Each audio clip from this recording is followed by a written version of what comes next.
Here are two ways you can get the black and white colors only on your Redmi Note 13, Note 13 Pro phone with Android 14 and Hyper OS.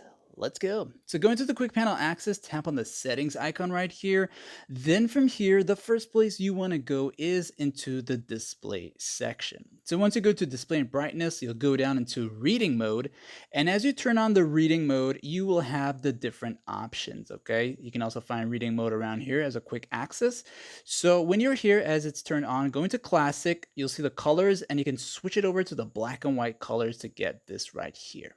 The other way around is if you don't want to use reading mode, or if you're wondering what else is causing the black and white colors, type in the search bar color correction. Go ahead and type that in. You'll be taken here. And if it's on and it's set to the grayscale, then that's what's causing your phone to be in black and white colors, or that's where you would also go to enable the grayscale colors. You can also enable a shortcut, maybe use the volume keys, and you can also disable that shortcut if that's what's causing them to turn on every now and then without you knowing why. And that is that for this tutorial here. If this guide helped you out in any way, like and sub, and hey, thanks for watching.